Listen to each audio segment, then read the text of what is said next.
Welcome to another edition of the Giants Huddle podcast brought to you by Citizens, the official bank of the Giants. I am John Schmeelk, joined by Matt Citak. We are reacting to Hard Knocks Episode 4, which aired last night on HBO. A great watch, Matt, and it's funny. We know what happens here, yet as Joe Schoen's on the phone talking to guys and sitting there with ownership and seeing how everything's going to go down, I am literally like my legs bobbing up and down and I'm shaking and I'm tense. Just trying to put myself in Joe Schoen's shoes on draft day, trying to finalize exactly what the team is going to do. Yeah, I mean, we know now, a couple months later, as you said, exactly what happened, but I guess we didn't really know how many different possibilities there were of what could have gone down that first night of the draft. I mean, we've seen the reports, obviously, going back to day one about Giants' potential interest in, moving up, moving down, sticking pat. But it wasn't until we saw this episode last night that we really got an inside look at exactly how those conversations went down, who we had those conversations with. I mean, the Giants, going into the draft day, had plans to potentially move up, plans to stay at 6, and plans to move down. And it was just really cool to see Joe kind of juggling all of these balls at once, preparing for, whatever could happen in the first 5 picks of the draft. And I'm not sure how much it was edited together to make it all seem like it was happening on the last day, but the fact that a lot of that stuff, like day of the draft, and they're still finalizing, it tells you that, I think they had their plan, their strategy in place, but they were getting the particulars in place the final day. How much you really use every second leading up to draft night to make sure you have all your ducks in a row. Yeah, I mean, we saw that scene with, Joe and his family, and he kind of kicked them out at, what was it, like 1:20? Yeah, a solid 6.5 hours before guys, the it's draft. 1:20. You got to go. That's pretty much what it was. He was not wasting any time. He was getting all of his ducks in a row, preparing for every possible scenario, which is what you want to see your GM doing. Absolutely. All right, so let's start with where the episode started, the quarterback situation. We'll go through that, then we'll kind of go through everything else you saw in the episode. Because it started with Joe Schoen having a conversation with Chris Mara. The way I kind of took it is that it seemed like he was describing to Chris how he was going to talk to Daniel about the draft and the quarterback situation. And basically he said, and this is how you can have two things being true at the same time and how there is nuance to the world of football and the NFL and the Giants, where, look, they think Daniel Jones can be a good NFL quarterback. They believe in Daniel. They paid him the money for a reason. But at the same time, he's had a lot of injuries going back to 2021. And you have to protect yourself. And at the same time, if you have a chance to go up there and grab a quarterback you think can be a superstar, and you have, conviction on that player, you don't want to pick in the top 6 very often. You want to, as Brandon Brown said, I thought he made a great point, maximize your value when you're picking that high in the draft. That's what you're trying to do. So if you can go and you can get that guy that you believe in, great, because of Daniel's injury history. It doesn't mean you think he's a bad quarterback. It doesn't mean you don't think he can succeed. But that's how the Giants were approaching this draft process at the quarterback position. Yeah, I mean, we hear all the time for years, both players, front office, coaches, they talk all the time. This is a business. And Joe Schoen has to do what's best for the interests of the New York Giants. And so we see the negotiations later in the episode that Joe had trying to move up potentially for a quarterback. And the thing that stuck out with me just in that beginning scene with Joe talking to Chris Mara is that he straight up says that, like, one of the biggest things for him is wanting to have open communication with Daniel Jones. He does not want Daniel Jones to be, shocked, surprised that the Giants pull off a trade the night of the draft and moving up to take. Why is Drake May in the cafeteria today? And, that might seem like, a somewhat minor thing, but I feel like every year we see some veteran quarterback in the league get upset because his team went and drafted a quarterback without any sort of heads up. I mean, the Atlanta Falcons signed Kirk Cousins to this big deal in free agency and then surprised everyone, including Kirk Cousins, by taking Michael Penix at number 8. So it was very clear that Joe did not want any sort of situation like that to happen. He was going to be open and honest with Daniel about any possible trade. And that's exactly what we saw in that conversation that Joe had with Chris Mara. Yeah, and then they went about the process of evaluating these quarterbacks and figuring out which guys they would be willing to move up for. Because as they evaluated the position, they figured out pretty early on that they want to go get either Caleb Williams, who got mentioned briefly, but then everyone knew the Bears were taking him, so you can just push him aside. Yep. Then, of course, you have Drake May, who they didn't know about, and Jaden Daniels, who they didn't know about. Eventually, they figured out Washington was going to pick Daniels at 2, and they were not going to make a trade with the team in the division. And they were evaluating all these players. They brought them in. They went to all the pro days. They had conversations. I thought the conversation that Dable had with Jaden Daniels was very interesting. The first thing he asked him, well, would you want to be here? Like, no, not, of course I want to play for that. I would play for any team. Like, do you really want to be the quarterback for the Giants? And he was, yes, of course I do. And just the conversations, you get them in a room. You saw them practicing the cadence and everything, and the quarterbacks talking about how you adjust at the line of scrimmage to stuff. And I just thought they really went in depth on all these guys to figure out who would fit. And they eventually figured out if they wanted to get one of these guys that they really focus on, and the 2 quarterbacks they seem to really focus on were in this episode were Drake May and Jaden Daniels, you were going to have to move up to 3 to get him. And eventually what it came down to, which is what we talked about on Big Blue Kickoff Live during the draft process, why neither one of us believed New England would ever move. You didn't even get the idea that if the Giants came with the Godfather offer that the Patriots were going to move the pick. No. They basically said, look, we're in a situation where we need a quarterback. We're going to pick the quarterback. And frankly, if I'm the Patriots, that's what I would have done too. If I'm Washington, that's what I would have done too, as we talked about on our other shows leading up to the draft. So as much as the Giants were willing to move up, and they were not going to be willing to give a Godfather offer, they were going to willing to give, they kept saying it was going to start with next year's 1, and then what is it plus that, right? Yep. And they were willing to make a deal like that because they have conviction on the player, but that trade really never was realistic. No, it wasn't. I mean, as every football fan knows, the quarterback position is the most important position on the field. In all sports, maybe. Yeah, probably in all sports. It's the guy that touches the ball every single play. There, you don't really have a situation like that in any other sport, really, and especially not in football.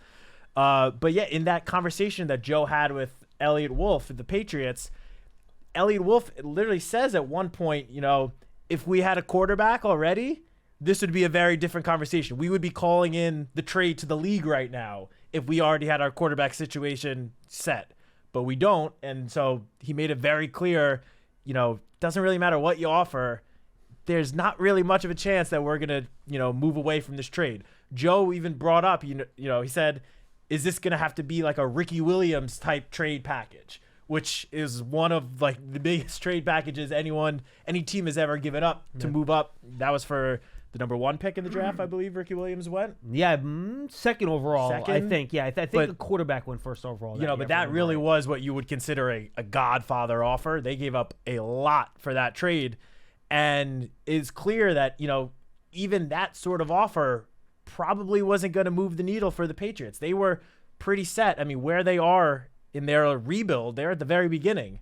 They have a new coach, just moved on from Bill Belichick in that long era of success in the Patriots franchise, and they're starting over. And what better way to do that than with a young rookie quarterback that you have conviction about, which it was very clear that they felt that way about Drake May, because you didn't get any sense that they would be willing to, potentially move down to 6 to look at that next tier of quarterbacks, the J.J. McCarthy, Michael Penix, Bo Nix. It was pretty clear that they had no interest in those guys, which shows that they were ready to start their rebuild with Drake May. And so, going back to draft day. Ricky Williams was the 5th pick, by the way. Oh, 5th? I did not remember that at all. It was Tim Wow. Couch. I was right about that. Donovan McNabb, Achilles Smith, I remember Edgerrin James did get picked at Ricky Williams in that draft, and then Ricky Williams was 5th. Sorry. Wow. That's a lot to move up to number 5. Yes, detour. You're ready for a change. Payday comes early with Citizens, so go to that retreat. New You moves to the country. Now you're raising goats and launching a lifestyle brand. Are you ready for all that life brings? But just going back to our vantage point of draft night, there was all this buzz leading up to the very start of the first round that the Giants were aggressively trying to move up with New England for Drake May. And after watching this episode, it's pretty clear about 6 hours before the draft started, Joe Shea knew that was not an option, that moving up to 3 was not going to happen, which means they were going to miss out on those top 3 quarterbacks. And that pretty much took quarterback out of the equation for the Giants. Yeah, and I think they said if you can't get a quarterback, you want to give Daniel the best weapon you can to help him along. A couple other things about the trade situation that I thought was interesting. First, I thought the comparisons to the Eli Manning trade 20 years ago and just getting John Mara's take on that. Where he goes, look, what was the phrase he used talking about potentially trading up for quarterback? He didn't say heartburn, but it was something like that. Heart palpitations. Heart palpitations, thank you. Heart palpitations. And he said, it was the same way I felt 20 years ago for the Eli Manning trade, talking about whether or not you would make this trade this year.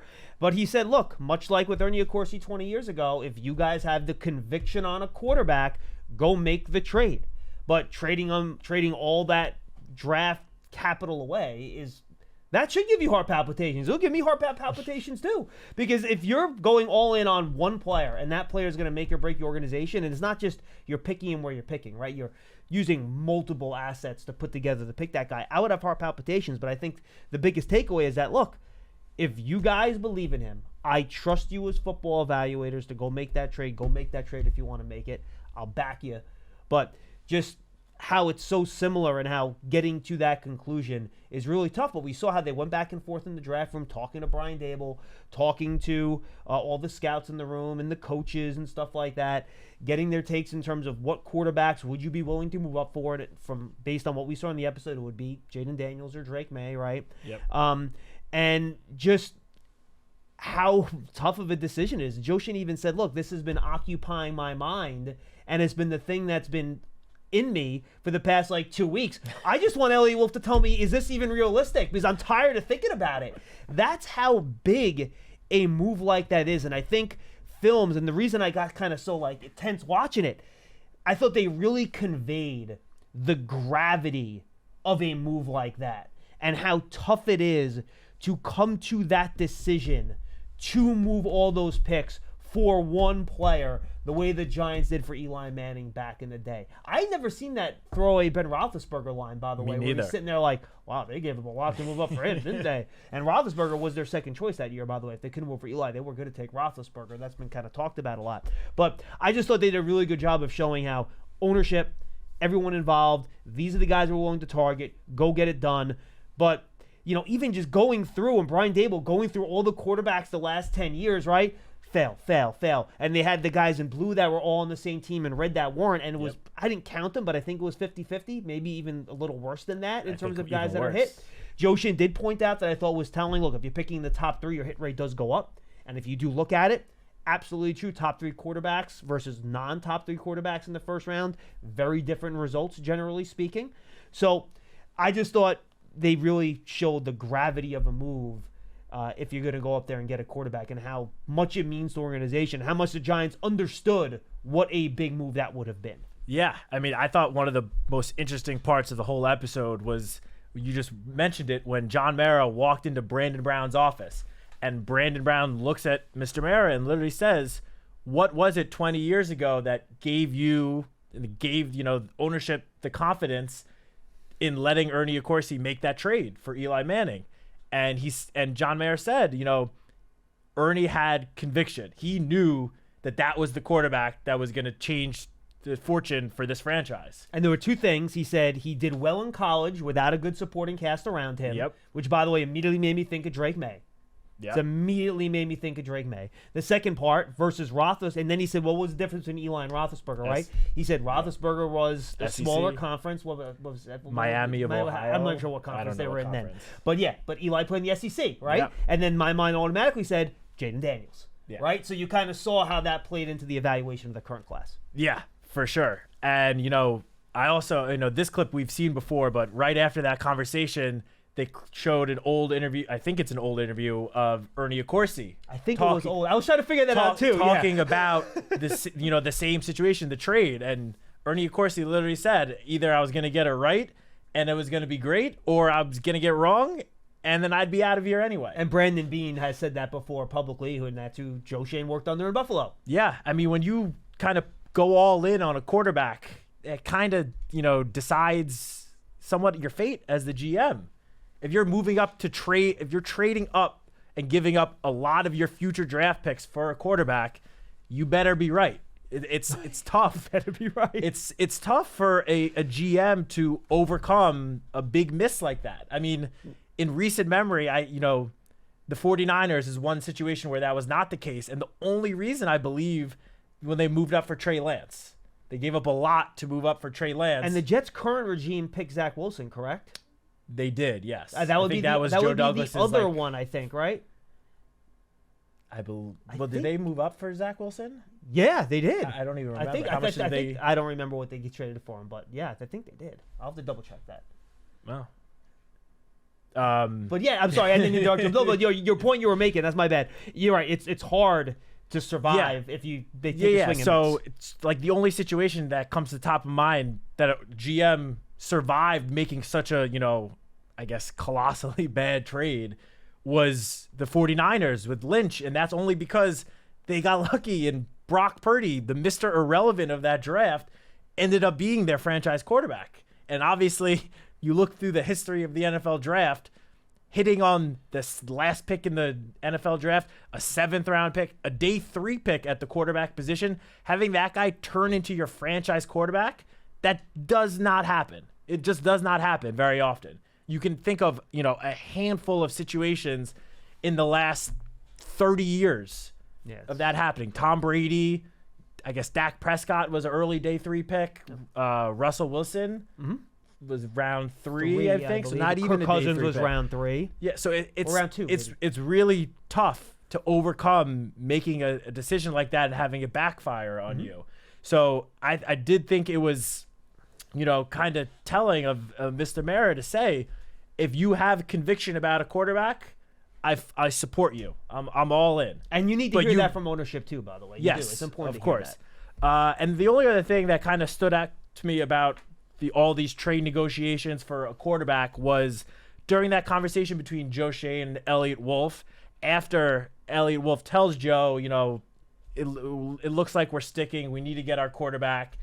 And he says to Joe, you really have had great communication with me over these last however many weeks it's been. Like, if anything, I've been the one that's been bad communicating, but like, I basically said, like, I really commend you for how you've done communicating with us about your interests, potential trade packages.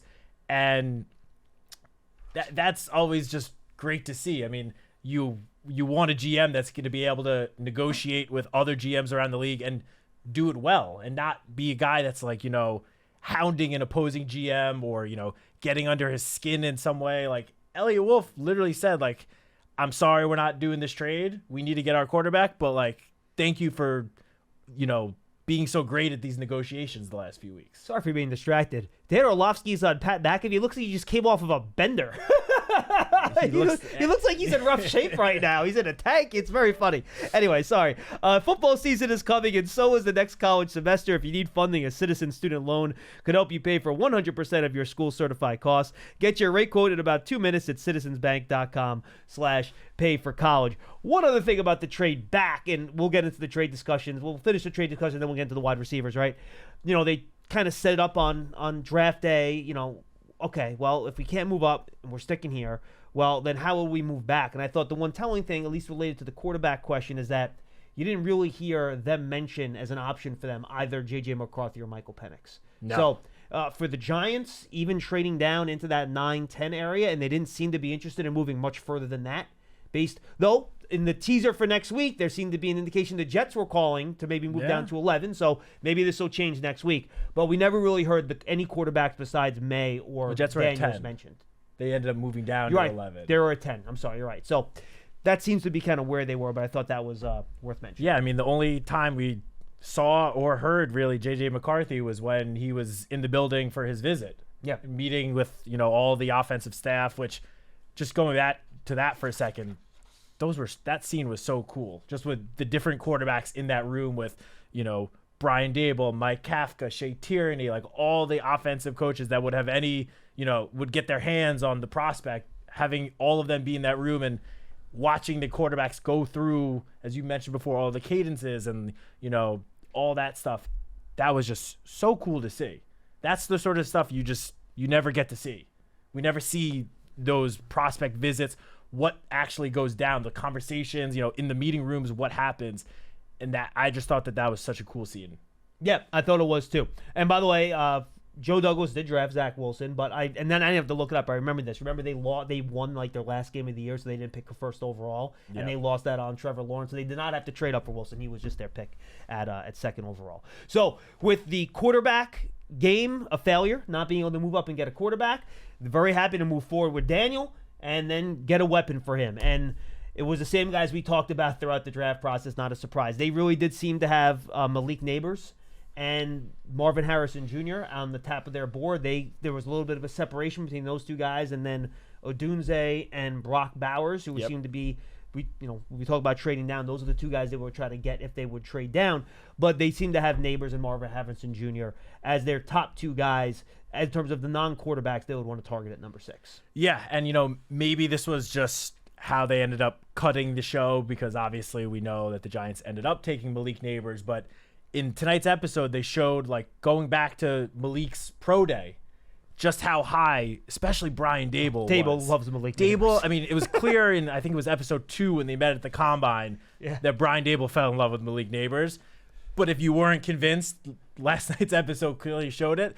They're standing at the sideline at LSU pro day, and Brian Dable turns to Joe Shane and says to him about Malik Neighbors, that guy's a stud on tape. He's got a little dog in him.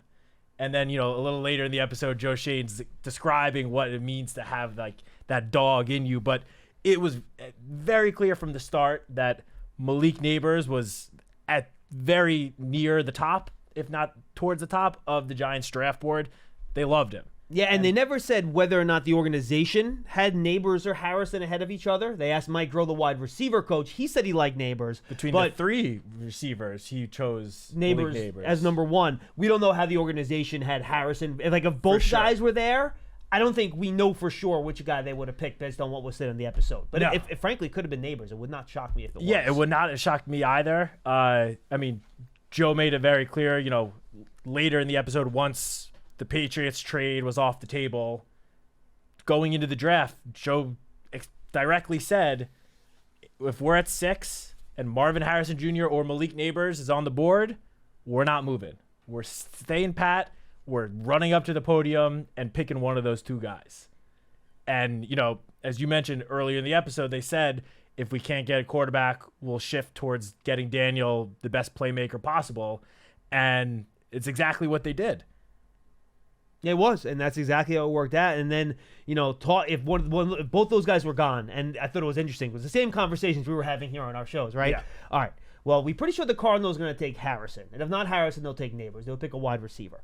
And they thought the Chargers were going to pick an offensive lineman, but even when Joe Shane brought in, Mr. Tish and Mr. Mara, the 2 owners, into that meeting draft day to explain what was going on here, they're like, look, but they do, and John Mara goes, but they need a wide receiver, though. He goes, yeah, it's possible. And that's when they talked about the scenarios. All right, well, if Harrison and Neighbors are both gone, who it appeared that they had a bit of a tier above the Rome Odunze and Brock Bowers, where can we move down, right? Bears at 9 is one possible trade that they mentioned, right? They would get a 3 and a 4 for that to move down to 9, and give up the 5th round pick. And you would give up the 5th round pick. Frankly, to me, I don't.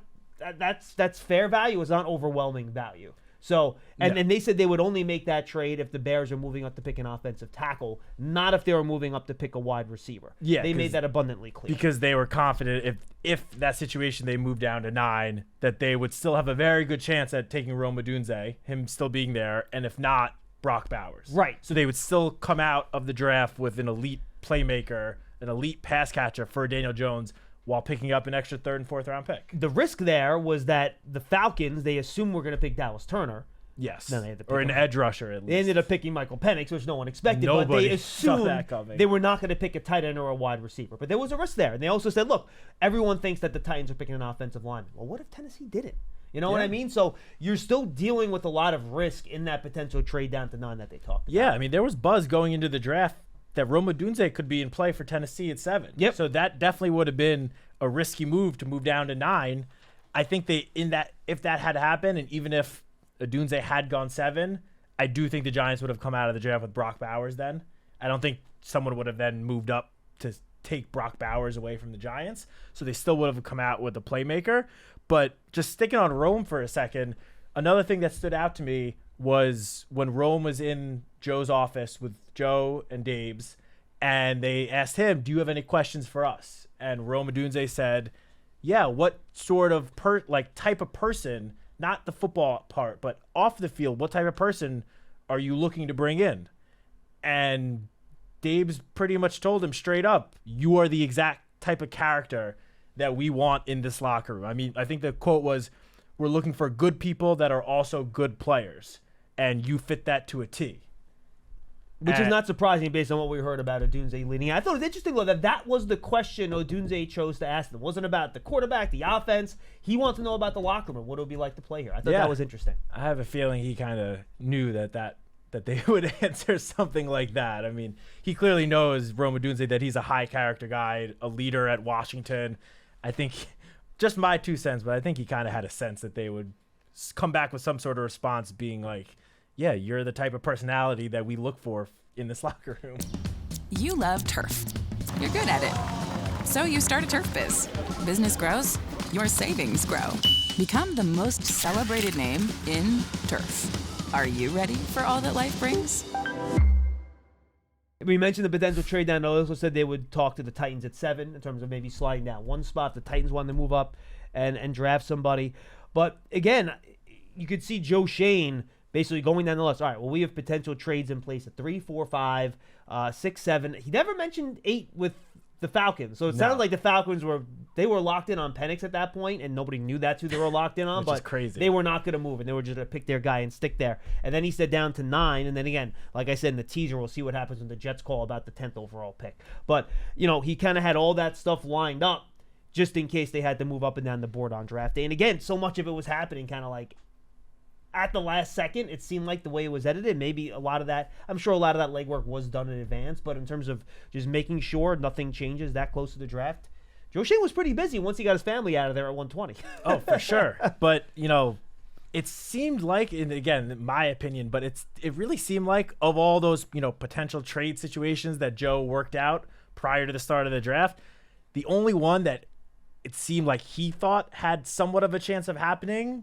was the trade with the Bears. That's what it seemed like based on how it was edited. Because, I mean, we saw the conversation with the Patriots where Elliott Wolf told him we're not trading.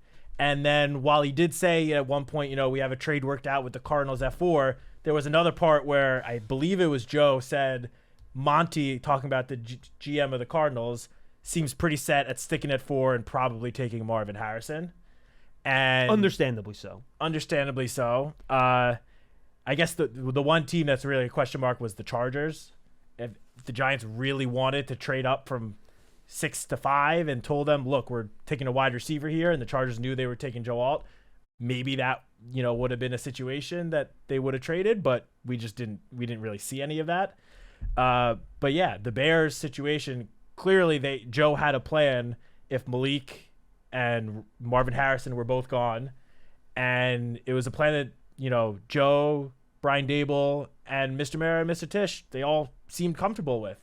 Obviously, Joe made it very clear that they wanted Marvin Harrison or Malik Neighbors, but it seemed like worst case scenario, those 2 guys are gone.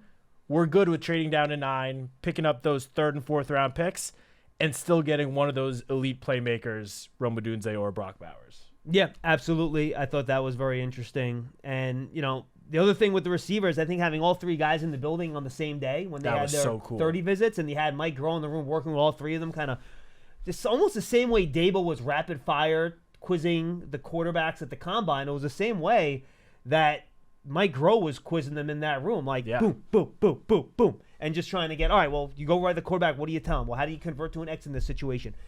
Just really hardcore X's and O's stuff to seeing how much these guys were into it and got it mentally, and he seemed to be pretty happy with how all 3 guys did. Yeah, and I think that's actually an interesting tactic. If you know that wide receiver or a certain position, doesn't even have to be wide receiver, a certain position is going to be one of your top targets, I'm all for bringing in multiple guys at that position that will be in play for you and having them in the room at the same time and, like, in a way sort of compete against each other. Obviously, this is off the field, it's in the meeting room, but as Mike Groh was quizzing them, it was like very interesting to see which guys got it right, like which guys were quick to give an answer, the correct answer. Like, I'm all for having all the guys compete bring him in at the same time and have him compete even off the field, because you want to see which guys, even off the field, are like, I guess, the most mentally tough. Yeah.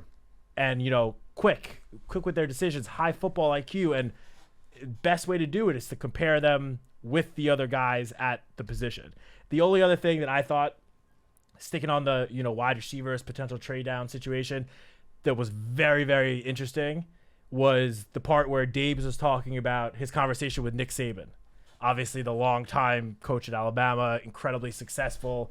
He asked him, who are your top guys in the draft? Both on either side of the ball. And we only heard about the two offensive guys, but he said there are two offensive players that were just problems for the Alabama defense over the last, couple of seasons. Malik Neighbors and Brock Bowers. And obviously, Nick Saban is potentially one of the most respected coaches in college football history. Brian Daboll obviously has a close one with Nick Saban from when he was on the coaching staff there. That definitely held some weight with Brian Daboll, with the rest of the Giants. I mean, the Giants have had a long, Alabama connections as an organization. So I think that conversation probably made the Giants feel very comfortable with going into the draft and, about that potential trade down situation. Even if they were to move down to 9, if they walked out with Brock Bowers, I think they still would have been very happy with that. Sure seemed that way. All right, couple things real quick before you say goodbye. A couple throwaway things I thought were interesting at the Penn State Pro Day. Oh, yeah. Let's start with the draft part of the conversation first, where they're talking about Theo Johnson. This was Dennis Hickey, the Giants director of college scouting, was talking to one of the scouts. I forget which one. And he basically says, look, I think this is going to be the second tight end off the board. Yep. Given his size, speed, weight, and traits, and he can be a two-way player. So clearly they had their eyes on him early on in the process. Yeah, he wasn't ended up the second tight end drafted. I don't remember what. I believe it was Ben Sinnott. Ben Sinnott was too. I don't know what number Theo Johnson I don't know ended up either. being, but seemed pretty clear that given that, the Giants were probably very happy with the value they got with taking Theo Johnson in the 4th round. The other conversation at the Penn State Pro Day was interesting. Oddly, it was Saquon Barkley talking to a new Giants coach that he wasn't here with, not one of the guys that he knew, but he had a conversation with new offensive line coach Carmen Brasillo, and Carmen Brasillo was breaking down what the Giants did in free agency in the offensive line. And just a couple things, he talked about how much he loved Jermaine Illuminor, and then he talked about John Runyon, how he could be right guard, left guard, also center flex in that conversation, which I thought was interesting. Yeah, that was definitely interesting. And after that conversation, I guess it shed some light maybe on what we saw in the last episode we heard the line like Jermaine Illuminor is our top offensive lineman. It seems pretty clear now that Carmen Brasillo probably had a lot of say in that, because Carmen Brasillo loves Jermaine Illuminor. He literally said, I love him. He is like my child. I haven't heard coaches, especially position coaches, talk about players like that and like on such a personal level, but it is clear that they have a very close relationship, and that my guess would be that played a big part in Jermaine Illuminor wanting to come to New York and the Giants having interest in Jermaine Illuminor in addition to just his abilities on the field, which obviously, he had a great year last year, has been very durable. But that was interesting to see. And the only other thing from that interaction that stood out to me was a comment that Saquon made while they were still talking about the offensive line. And I think it was when Brasillo talked about, wanting to have Runyon next to John Michael Schmitz as like have a steady anchor next to him. Saquon was talking about JMS, and he complimented him about his leadership. JMS was a rookie this past year. He got hurt. It obviously wasn't the best season for the Giants as an offense or the offensive line. But throughout all of that, Saquon said that JMS still stood out to him as a leader and showed leadership qualities. So hearing all that, it would not surprise me to see whether, I don't know if it'll be this year, but sometime down the road, John Michael Schmitz be a captain of this team. And it sure didn't seem like there was hard feelings there from Saquon Barkley. He was interested in what the Giants did on the offensive line. Remember, and I just looked it up the date. Penn State Pro Day was March 15th. That was right after. It was 4 days after he signed with the Eagles. Agreed to terms with the Eagles. Because he was a day one guy. That was March 11th when the negotiating period began.